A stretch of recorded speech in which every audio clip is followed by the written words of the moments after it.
Hi friends, welcome to அஷ்ரூஸ் vlog.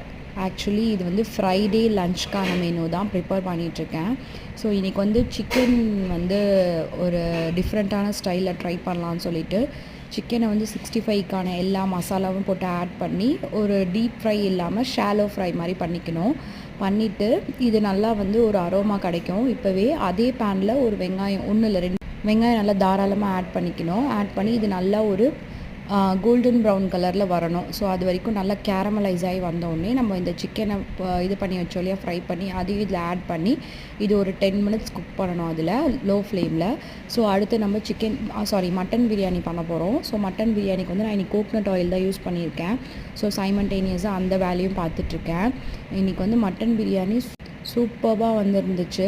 நம்ம சேனலில் ஆல்ரெடி மட்டன் பிரியாணிக்கான ரெசிபி எல்லாமே நான் ஆட் பண்ணியிருக்கேன். ஸோ அதனால் நான் இதில் வந்து டீப்பாக எதுவுமே உங்களுக்கு சொல்லலை. ஜஸ்ட்டு நான் வந்து செஞ்சதை காமிச்சிட்ருக்கேன். இந்த அக்னின்னு சொல்லுவாங்க, இது ரொம்ப வேறு லெவலில் வந்துருந்துச்சு. அதுக்கப்புறம் மட்டனை போட்டு தம்மில் வச்சுட்டேன். தம்மில் வச்சோடனே சாப்பாடு ரொம்ப சூப்பராக வந்துருந்துச்சு. வீட்டில் வந்து கொஞ்சம் வேறன்னு சாப்பிட மாட்டாங்க, ஒரு கெஸ்ட்.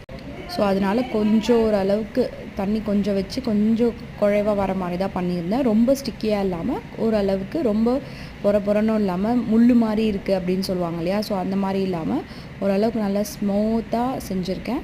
சப்ஸ்கிரைப் பண்ணிக்கோங்க, லைக் பண்ணுங்கள், ஷேர் பண்ணுங்கள். தேங்க்யூ, பாய்.